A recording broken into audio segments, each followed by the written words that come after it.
Kwa jina mimi naitwa Saiplani Abubakari Ramsey, ni mwenezi wa CCM mkoa wa Arusha. Leo tumekuja tumezindua ilani yetu hapa.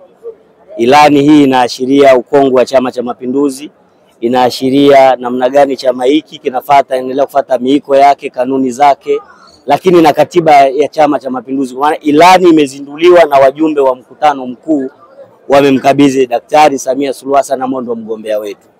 Lakini lingine katika hotuba ya mwenyekiti, na mnajua huu ndo mwaka wa uchaguzi, mwaka wa magenge mengi katika kila wilaya, kila jimbo kuna magenge.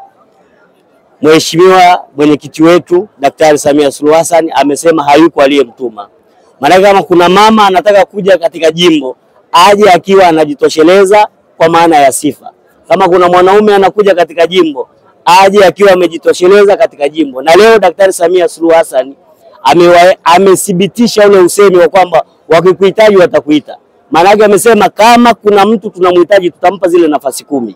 Maana yake wanaokuja mwendo wetu ni ule ule, mwendo wa ngiri mkia juu. Tutaangalia sifa, tutaangalia namna anavyoweza kututumikia, tutaangalia utayari wake, namna anavyounganisha watu, namna anavyokiunganisha chama. Na mmesikia Daktari Samia Suluhu Hassan amesema kugwajilize. Hatutaki watu ambao wanatoka nje ya vikao vya chama kwenda kuongea nje ya vikao vya chama wakati wana platform za kuongelea ndani ya vikao vya chama. Kwa hiyo safari hii maana yake ni Daktari Samia ametukumbusha katika mkoa wetu wa Arusha tukachague wagombea ambao wanajua miiko na kanuni za Chama cha Mapinduzi, na wanajua milango yote ya kusemea shida, changamoto na matatizo ya Watanzania katika vikao, sio katika magenge.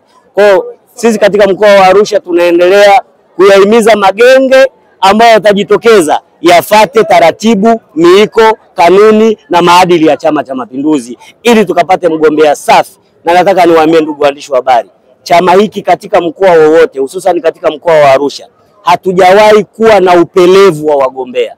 Tuna wagombea wengi sana, na safari hii watajitokeza, na tunawaambia hakuna jimbo la mtu. Majimbo pindi nafasi itakapotangazwa, majimbo yatakuwa yako wazi, na yoyote yule tutamwangalia katika jicho la usawa na haki katika mkoa wetu wa Arusha.